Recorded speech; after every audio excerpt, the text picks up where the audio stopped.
have lived a happy life till now, but something happened a few years ago that changed me entirely. The memory of that incident haunts me, like a nightmare every night. I am 19 years old and I was 12 at that time. This story is about the night when I almost died, during a scary Sinister incident that took place when I was alone at home. That was possibly the most intense night of my life. We're a family of 5, and my brother Ethan was 15 and my sister Barbara was 5 at that time. It was a Friday night and all of us siblings were playing in the lounge. I was tired for some reason, so I got into my room and laid down on my bed. That was the time when I heard my mom screaming, which got me scared, and I hurried to see what was wrong. When I got out, I saw that my elder brother Ethan had blood all over his head as he mysteriously fell from the stairs while playing with my little sister Barbara. Barbara was just standing there, scared and clueless.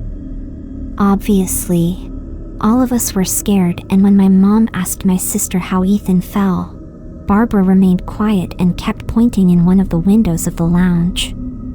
We all thought that she might be scared, but we didn't know that she saw something that night which she was not supposed to, and definitely which caused my brother to fall. My parents didn't even notice that Barbara was pointing at a window, but when I looked in the direction of where she was pointing, I saw a tall figure standing behind the window with only its white eyes visible, and the rest of the body was like a shadow. As I looked at it, it suddenly drifted away from the window. I was confused, but I ignored it as a mere imagination.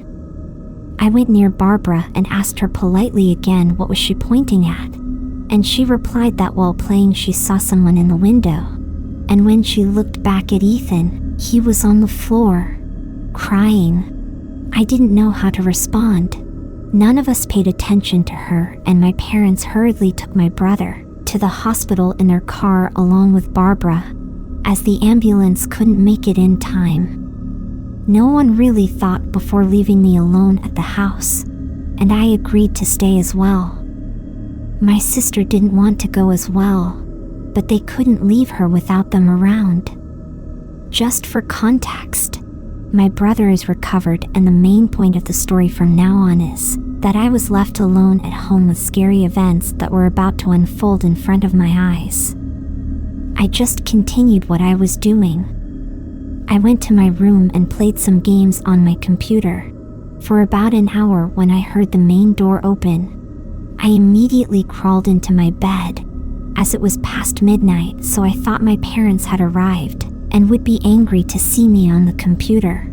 I stayed there for some time, wondering if I would hear my parents and siblings coming in, but I didn't hear anything.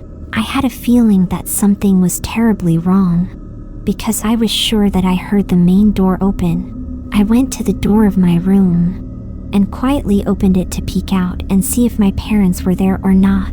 It was really dark outside in the living room, but in the dim light of those small lamps, there stood 3 tall figures in the corner of the living room. I was a little kid, but I was mature enough to know that they were not my family. I was so petrified at that moment that I just froze while standing there. I shut the door as quietly as possible and walked back to my bed shivering with fear. I thought of hiding, so I got up, hurried into my closet, and shut its door. I was sitting behind a few boxes of clothes and hangers of suits that I rarely wore. I stayed there for a very short time, which felt like forever. I was continuously worried that someone would open the door to my room at any moment and would kill me in this closet. I knew I was going to die, and suddenly, I heard footsteps coming towards my room. And then I nearly screamed when I heard the doorknob of my room turning slowly, followed by a loud bang that opened the door. I heard multiple footsteps walking in my room for some time, and then everything went quiet for about 5 minutes. Then I heard all the footsteps coming near the closet and going quiet again for some time. There was silence everywhere for a few seconds, and then the closet door creaked open. I could feel my heart beating in my throat. All I did was to keep myself quiet forcefully with my hands behind those large boxes of clothes. The door remained open for some time, and I didn't move at all during that.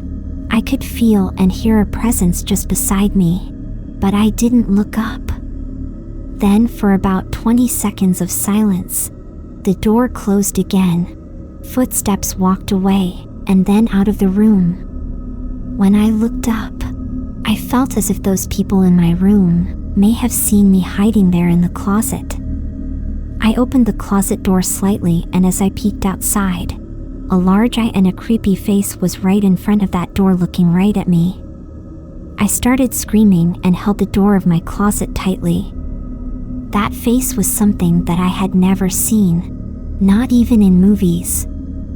As I remained in the closet, the door and the closet started trembling like an earthquake.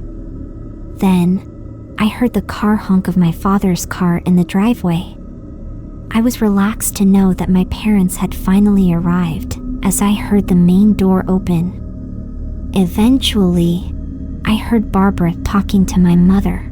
I quickly opened the door of the closet and ran towards my parents. I told them everything, and they were shocked to hear it. They took my brother into the room and told me and my sister to stay in the lounge. Meanwhile, they searched the whole house. When they were in another room, I noticed that Barbara was looking at me and was really scared. I asked her, but she didn't reply. The only thing she did was to point at the window again. I didn't want to see it, but when I looked at the window that she pointed at, I saw the shadow of those 3 tall people standing just outside the house, with a creepy smile on their faces, looking at me and my sister. I was frozen with fear again, and they disappeared as my parents moved in. That night went from bad to worse with every passing moment. After that night, my brother Ethan started getting sick, and we had to call the priests to cleanse the house from the evil spirits.